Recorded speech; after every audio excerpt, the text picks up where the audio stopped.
Welcome to a new edition of the Neon Jazz Interview Series with New York-based jazz saxophonist and composer Roxy Coss. Born in Seattle, she now calls New York City her home. She's gearing up to release her second full album in 2016 called Restless Idealism, and she has plenty of insight into a career that has treated her very well. She went on to William Paterson University and studied saxophone with Rich Perry and Gary Smulyan, two contrasting styles that she describes in full detail. And she's performed with jazz giants like Clark Terry, Louis Hayes, and the great Jeremy Pelt. Along with performing, she is a composer. She collaborated with her mother, Seattle artist Mary Coss, to create a 7-minute soundtrack entitled Eternal for an exhibit that she was putting on. She stays very busy, and we had a lot to talk about. So please, dig this interview, my friends. Hey, thank you for taking a little time out today. I appreciate it. Sure. And I'm going to go ahead and dive right in. I know that there's a new album on the horizon, but I want to get a general snapshot of what has been going on with you lately. Well, I'm gearing up for this release, everything that goes along with that, trying to get some gigs on the book. Also just starting to think about some new compositions. What's the new music? Whenever there's a project completed, it's time to get started with some new stuff. And then I'm starting a show on Off-Broadway with Maurice Hines and the Diva Jazz Orchestra, as well as doing a show with Diva at Dizzy's this weekend. So that's all going on right now. So the big event on the horizon here is your sophomore release in 2016 of Restless Idealism. Talk to me a little bit about this album, how the creative forces that went into this, just kind of the general feeling of this album. It's definitely evolved over time. Some of the compositions I wrote several years back. I did a residency at the Kennedy Center called Betty Carter's Jazz Ahead program and worked really intensely with some peers, some other musicians and composers to get some new ideas started. That was kind of the first thing I had done after my first album came out. That kind of got me going in a different direction with the sound of the band. I started using guitar after that instead of trumpet. And then when we started playing at Smoke, we had a weekly residency at Smoke Jazz Club every week for a couple years. That gave me a chance to kind of play with different players and try out some different compositions and some different versions of things. That was kind of how it evolved. And it took a while because it was just sort of on the back burner while I was doing these other things. And I was traveling with Jeremy Pelt for a couple of years. And then the compositions themselves, I think I was going through a huge transition at that time, starting to really be a professional and touring and working and kind of out of school and into the real world. So I think that the music reflects that life transition and relationships and personal growth and all of that. Right on. And your first release, which was self-titled, was in 2010. Talk to me a little bit about the journey to that album and why it's taken 6 years to have a second one out. Kind of give me an overview a little bit. Well, the first one I completely did myself. I recorded it at home and mixed it myself. And it was really do-it-yourself, like I was in school while I was writing a lot of that stuff at the beginning, and I was playing with my band, the first version of my band, every week at a restaurant in my neighborhood. And so that was definitely finding myself and kind of having my own band for the first time and having a regular performance in my life for the first time. Once that was out, as I'm sure you know, doing a record yourself is hard and pretty complicated. There's a lot that goes into it. So it definitely took me a while to find money and get the music together and just think about how I wanted to do it differently. You know, like I wanted to do it on a label, and I wanted to have some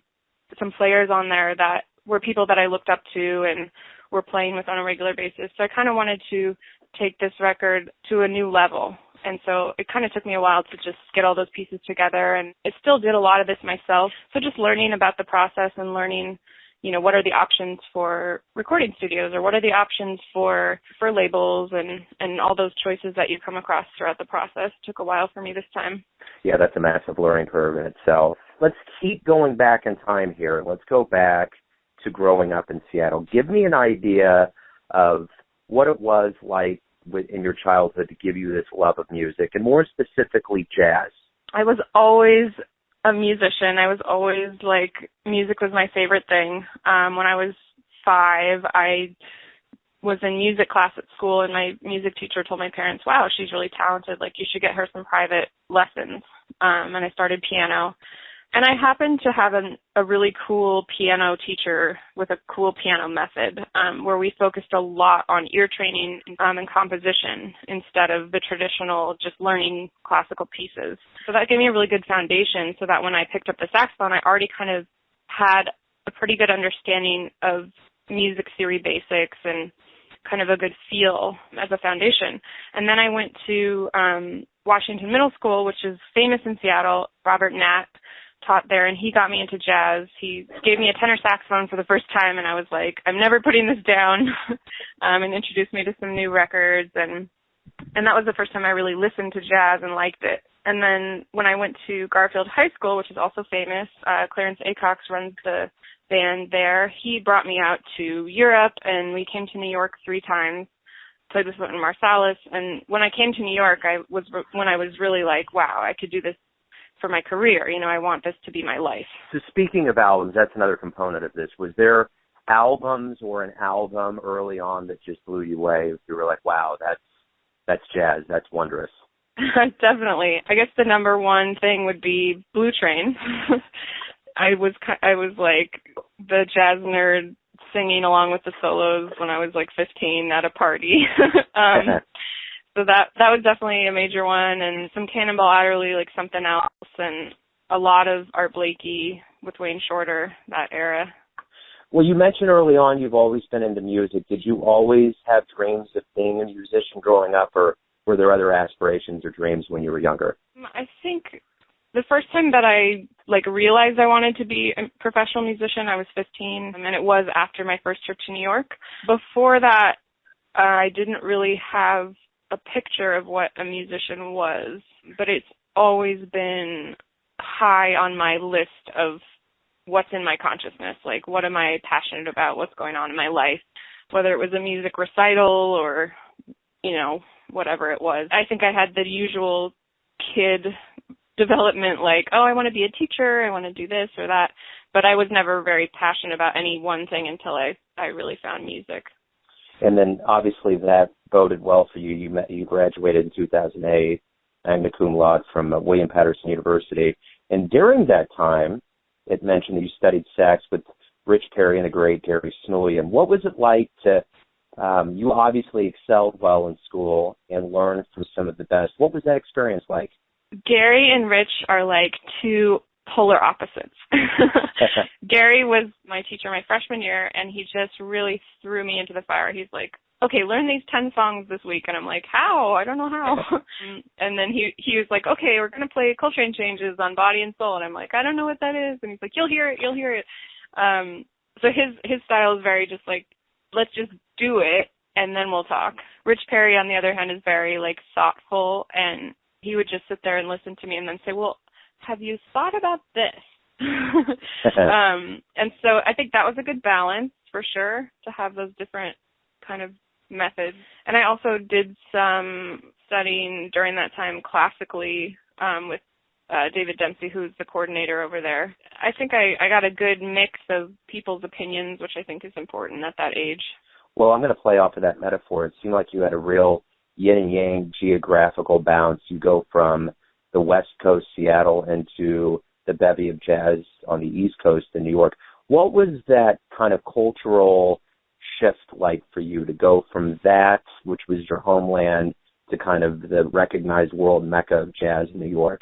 Well, it was definitely a cultural shock, but maybe not for that reason. I thought that I was going to be in New York, but Wayne, New Jersey is far from New York in every way. It's only about 20 minutes drive, but when you don't have a car, it takes a long time on the bus, and culturally it couldn't be any further from where I grew up in Seattle, and also from New York. Seattle is more similar in terms of it's a city, it places, high value on the arts and education, things that I think are very similar to New York, which makes me feel a little bit more at home in New York. But when I first got to New Jersey, it was definitely a shock. Just a different way of life, more suburban, in that it's like you're driving everywhere and you're isolated. And William Paterson itself is sort of like a commuter campus, so a lot of people just go home on the weekends. And I was surprised when I got there. Absolutely. Well, and I'm going to kind of delve into a little bit of the facets of you as a musician. One of those is you have a quintet. Talk to me a little bit about that outfit. Well, the quintet, I like having two voices. For some reason, I haven't really wanted to stray from that too much in my composition. I did do some arranging and composing as part of my undergrad degree, and I worked privately with Rich DeRosa on composition. For some reason, I just keep gravitating towards the two voices when I'm writing melodies and harmonies and stuff. That's kind of what I hear. I like the idea of having the saxophone be the only horn, but still having the ability to write counter melodies and harmonies in the guitar and use it sort of as a horn, but then it can also be used texturally and chordally when I want to switch gears. So I like having the freedom to have those different textures, piano and guitar, but then also have the guitar double as a one-line instrument. And another aspect of your career that's very evident is that you've worked with some giants, Clark Terry, Jeremy Pelt, Hayes. What do you learn from being around people that have so much experience and so much clout? What is it like to get on stage with them? It's really incredible. I mean, I think that it's invaluable, and I think it does something that nothing else can do. It's a very unique experience that I'm extremely grateful for. I think that it's more about the feeling that you get. I think that that's the biggest thing I learned. It's like there's a certain amount of power, or, they're obviously fluent with what they're doing, but there's just a feeling. And I remember, like, with Clark Terry, he would just sing things. He's like, no, this is what it is. And he would sing it. And that's the only way you can really get the feeling of something. You can talk about it all day, but in the end, it really just has to feel right. And I think that that's the thing that's common with all of those people. With Hayes, it's like, I mean, I've never played with a drummer with so much power and just here's what it is. And that is a really good lesson. It sort of forces you to go to their level when you're playing with somebody like that. And same with Jeremy. I mean, the fact that it's trumpet, but then also that Jeremy plays it so powerfully, it's like you're forced to kind of step up and out of yourself a little bit. Well, it's interesting. I was thinking about Clark. I saw that movie with that young kid, Justin Coughlin, and I remember he did that a lot in the documentary. He did a lot of vocalizing and harmonizing when he was teaching him things. And so, and it seemed to me that he wasn't going to stop until it was right. And that was just kind of my feeling with them. If it's not right, they're going to do it until it's right, kind of a thing. Definitely. Which, that's just, everybody has their teaching way of doing things, Yeah, I remember Clark Terry, I was talking to him on the phone one time, and he was telling me, he said, when I used to practice when I was in my 20s, there was no time limit. It was, did I finish the task that I was working on? If I was doing an exercise, it's like, did I finish it? Can I play it perfectly every time? Because if you can't, you're not done yet. Yeah. So let's talk a little bit about live shows. You headlined the Jazz Showcase in Chicago. You were featured at the Ballard Music Fest in Seattle. What is it like to headline and be a part of these big music fests? Do you like performing live? What is it like?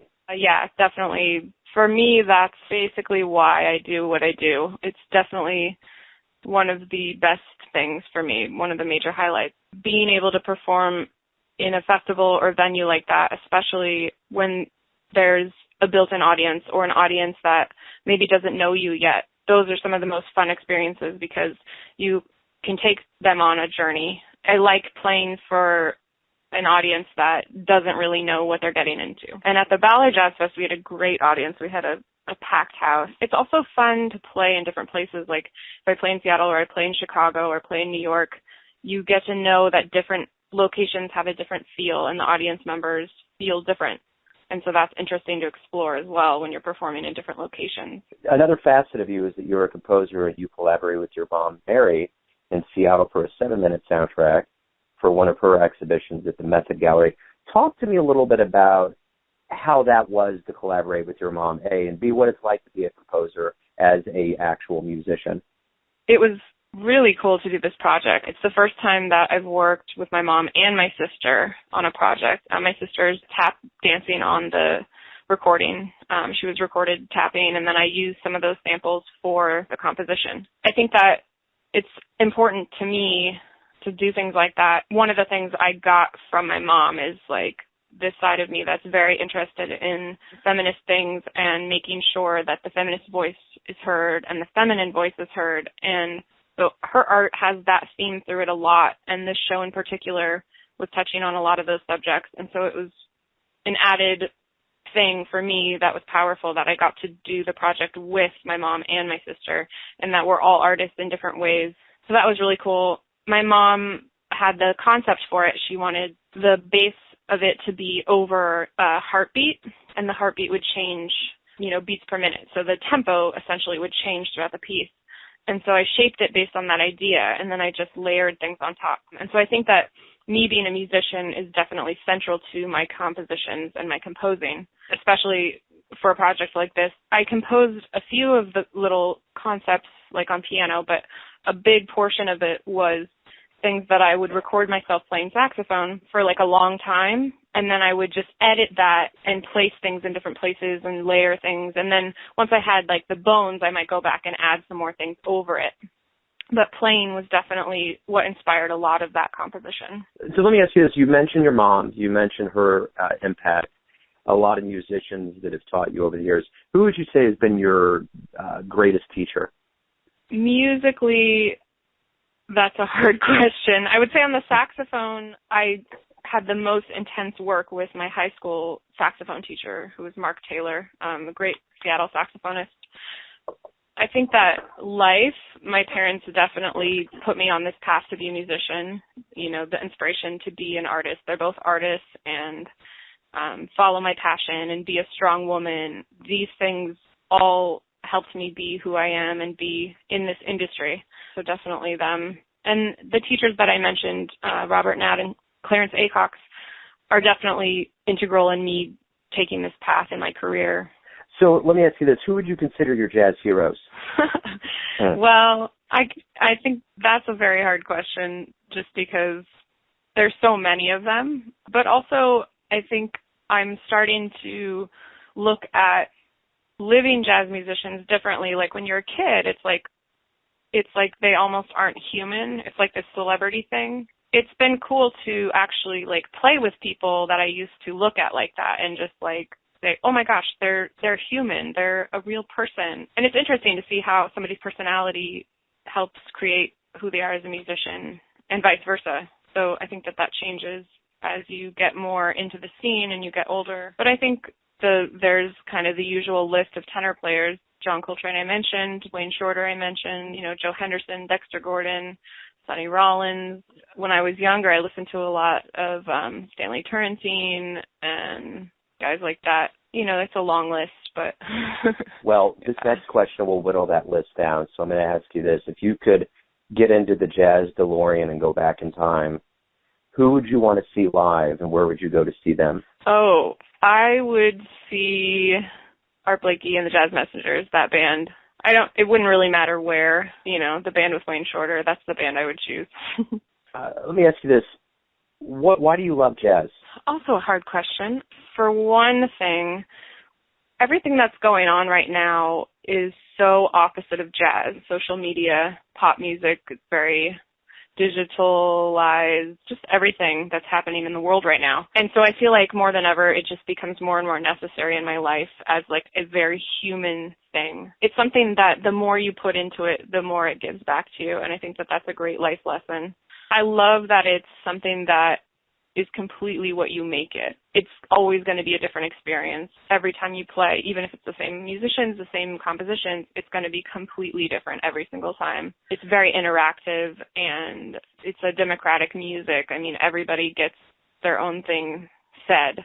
And I think that part of the reason it's such a human thing and it's so different than everything that's going on in our culture right now is that it really encourages and emphasizes the individual. It's like we need as many different voices as we can, and there's never going to be too many good jazz musicians. It's like everybody's going to sound so unique if they realize their unique voice, and that's so important. So tell me this, what's the greatest thing about waking up every day? That I don't have to go to a job. I like that every day is different, and if I have time to create, that's my favorite thing to wake up to, is like I get to play the instrument or I get to create something. So you obviously got a new album coming out next year. You've been very busy in your career. Let's say we talk in 10 years. What are you going to want to tell me when I ask you what's been going on? What are you going to want to talk about? Hopefully the same thing. Hopefully I'm just making more music and more people hear about it, and it's on a better level, a higher level. But I feel like I am a musician now, so everything will be the same except more and better. So everybody has their perception of who Roxy is. Your family does, your friends do, those that you play live to. I do, as someone that looked into your bio to see what you've done in your life. But I want you to tell me, who do you think you are? I am a strong female artist, creative person, and a musician. And I think some things that are central to me are just being individual, being honest, giving what you can of yourself. That's a great way to kind of sum everything up. Thank you for your time today. I really appreciate you opening up. Yeah, thanks for having me. Thanks for listening and tuning in to yet another Neon Jazz interview, where we give you a bit of insight into the finest players in New York, Kansas City, and spots all over the world, giving fans all that jazz. And thanks to Roxy for her music, her time, and her devotion to the jazz craft. If you want to hear more interviews, go to Famous Interviews with Joe Domino on the iTunes Store, or visit theneonjazz.blogspot.com for all things neon jazz. Until next time, enjoy the music, my friends.